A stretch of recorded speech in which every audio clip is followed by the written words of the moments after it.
महान वैष्णव आचार्य श्री जीव गोस्वामी जी के आराध्य श्री श्री राधा दामोदर भगवान की जय। हमारे आचार्यों ने कार्तिक मास में भगवान राधा गोविंद जी की लीलाओं के स्मरण की व्यवस्था दी है। और ये व्यवस्था इसलिए दी है कि जो भक्ति के उच्च स्तर पर हैं वे लोग, वे भक्त, वे साधक कृष्णदास कविराज गोस्वामी जी के अनुगत्य में, गोविंद लीलामृत ग्रंथ के अनुगत्य में राधा गोविंद जी की लीलाओं का स्मरण करें, उसका आस्वादन करें। और जो निम्न स्तर के साधक हैं उन्हें पता लगे कि हम जो ये गौड़ीय पद्धति में हम जो चैतन्य महाप्रभु की परंपरा में साधन कर रहे हैं, हमारी साधना का लक्ष्य क्या है। जैसे प्रथम याम कीर्तन जो होता है, सबसे पहले प्रहर का जो कीर्तन होता है, उसमें राधा गोविंद जी की लीला स्मरण का विधान हमारे कृष्णदास कविराज गोस्वामी जी ने दिया कि कैसा दृश्य है वृंदावन धाम। और वृंदावन धाम में सारी गोपियां हैं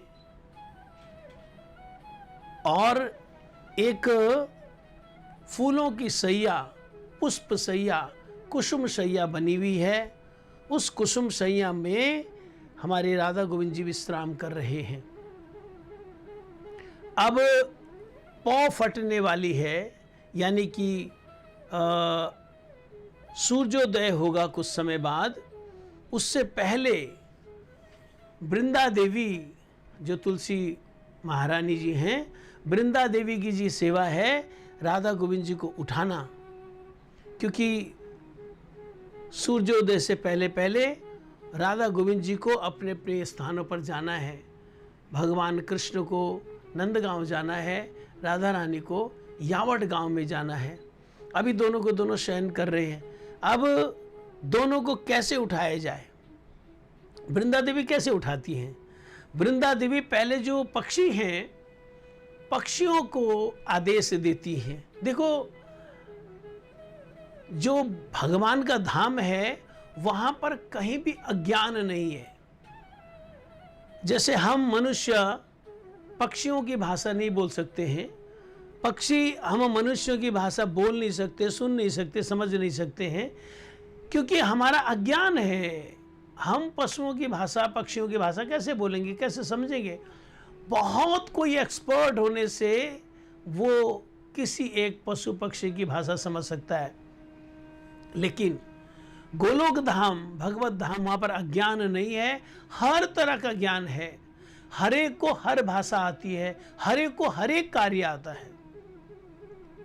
इसलिए इस जगत में परवाह नहीं होती कि इस व्यक्ति को बहुत अच्छी रसोई आती है तो गोलोक धाम में इसको वहाँ पे भगवान की राधा गोविंद जी की रसोई करने के लिए सेवा मिल जाएगी, क्योंकि वहाँ पर तो अज्ञान है नहीं। हर व्यक्ति रसोई कर सकता है, हर भक्त तीरंदाजी कर सकता है, हर भक्त कुश्ती लड़ सकता है, हर भक्त घुड़सवारी कर सकता है, क्योंकि वहाँ पे अज्ञान है ही नहीं, हर तरह का ज्ञान है। तो वृंदा देवी पक्षियों को इशारे में बोलती है कि आप चहचहाना शुरू करें। दूसरी हैरानी की बात यह है कि वहां पे पक्षियों को जो चहचहाना है ना, वो भी राधा गोविंद जी की महिमा गुणानुवर्णन है। विशेष रूप से शुक, सारी इत्यादि जो पक्षी हैं वो राधा गोविंद का गुणगान शुरू करते हैं। बाहर से देखने से वो चहचहा रहे हैं, वृंदावन में पक्षी चहचहा रहे हैं, लेकिन वो उस चहचहाने में राधा गोविंद जी की महिमा बोल रहे हैं। जैसे शुक बोलता है, अमर कृष्ण मदन मोहन, मतलब इतने सुंदर हैं, इतने सुंदर हैं कि वो जो कामदेव है, सुंदरता का देवता, उसको भी मोहन कर लेते हैं। तो शारी बोलती है, अमर राधा बामे जतखन। कहते भगवान कृष्ण का सौंदर्य तो है लेकिन राधा जी के कारण है।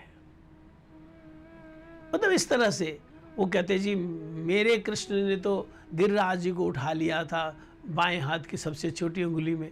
तो सारी बोलती है उठाया था, इसमें कोई दो राय नहीं है, लेकिन राधा जी ने ताकत दी थी। इस तरह से वो आपस में जैसे प्रेम कलह होता है, ऐसे वो राधा कृष्ण जी का गुणगान चहचहाते हुए कर रहे हैं। हिज डिवाइन ग्रेस श्रील भक्ति वल्लभ तीर्थ गोस्वामी महाराज, जो कि गोलोक धाम से जगत में अवतीर्ण हुए, गोलोक धाम में भगवान की विभिन्न लीलाओं में उनकी सेवाएं हैं।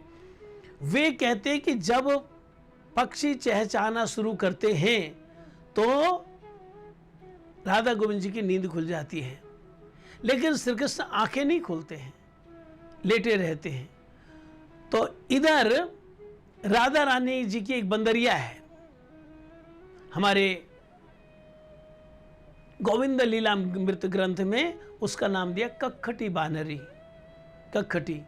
तो वो उसकी भी इच्छा है कि मैं भी सेवा करूं, तो वो ऐसे गर्दन उठा के मतलब आज्ञा लेना चाहती है वृंदा देवी से कि मैं उठाऊं, ऐसे जैसे बोलते हैं ना। तो वो अपनी, लेकिन वहां पर बोलना नहीं है, इसलिए वो इशारा करती है। वृंदा देवी उनको चुप कर देती है, वो इनको पक्षी को चहचहाने दे। काफ़ी देर तक जो पक्षी चहचहाते, सुख सारी इत्यादि चहचहाते हैं, तो राधा गोविंद जी आंख नहीं खोलते हैं। तो फिर वृंदा देवी कक्खटी बानेरी को उनकी सेवा दे देती है। ओ कक्खटी बानेरी के हृदय में आनंद है, जैसे वो बंदर खुशी में एक डाल से दूसरी डाल पर छलांगे मारता है, एक डाल से दूसरी डाल पर उलीचे मारता है, इसी तरह वो कक्खटी बानेरी खुशी में कि मुझको सेवा मिली है, कुक काक, उसी कुक काक में वो राधा गोविंद जी का नाम गुणगान कर रही है। और उसकी जो तीखी आवाज है कक्खटी बानेरी की, उस तीखी आवाज से, उस कर्कश आवाज से हमारे भगवान कृष्ण आंखें खोल लेते। देखो भगवान कृष्ण को सबकी चिंता है। ये शुक सारी तोता तोती, ये तो बड़ा मीठा गाते हैं ना, तो भगवान ने देख लिया तो मीठा गा रहे, इनकी तो सेवा हो गई। लेकिन वो कक्खटी बानेरी, उसके तो कर्कश आवाज है, उसकी भी सेवा ग्रहण करनी है, उसके अंदर सेवा करने का उतावलापन है ना। तो भगवान जानबूझ के आंखें नहीं खोलते। जब कक्खटी बानेरी अपनी आवाज करती है, उसकी सेवा हो गई, उसको आनंद हो गया, तब भगवान कृष्ण आंखें खोलते। भगवान की बहुत ही केयरिंग नेचर है अपने सेवकों के प्रति। मतलब हम बहुत अच्छे सेवक हैं या बहुत अच्छे सेवक नहीं हैं, हमारा सुरीला गला है या सुरीला गला नहीं है, अगर हमारा समर्पण है ना, भगवान कृष्ण हमारी सेवा ग्रहण करेंगे। तो कक्खटी बानेरी के शब्दों के बाद, उसकी आवाज़ के बाद, उसकी कर्कश ध्वनि के बाद राधा गोविंद जी आंखें खोलते हैं। हमारे कृष्ण जी राधा जी को देखते हैं, राधा जी कृष्ण का दर्शन करती हैं, दोनों मुस्कुराते हैं, उसके बाद अपने अपने घरों को चले जाते हैं। ये सुबह की सेवा। अच्छा, हम जो मंदिर में जाते हैं ना, आप देखेंगे हमारे मठ में घंटी लगी होती है, वो घंटी में रस्सी लगी होती है ना, वो घंटी प्रतीक है कक्खटी बानेरी का। जब पुजारी जी अंदर जाएंगे ठाकुर जी को सहन, उससे पहले वो घंटी बजाएंगे, यानी कक्खटी बानेरी की आवाज़ आई तब मंदिर खुलता है।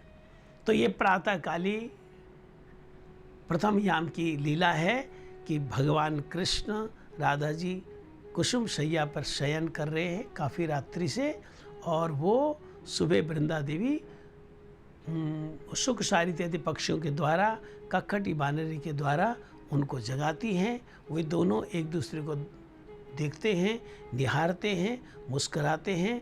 फिर जितनी गोपियां हैं उन गोपियों के साथ राधा जी यावट की तरफ चली जाती हैं और भगवान कृष्ण नंदगांव की तरफ चले जाते हैं, जहाँ पर नंद महाराज, यशोदा जी और सब सो रहते हैं। चुपचाप भगवान कृष्ण दबे कदमों से जाकर पलंग पे सो जाते हैं और राधा जी उधर यावट गांव में चली जाती हैं।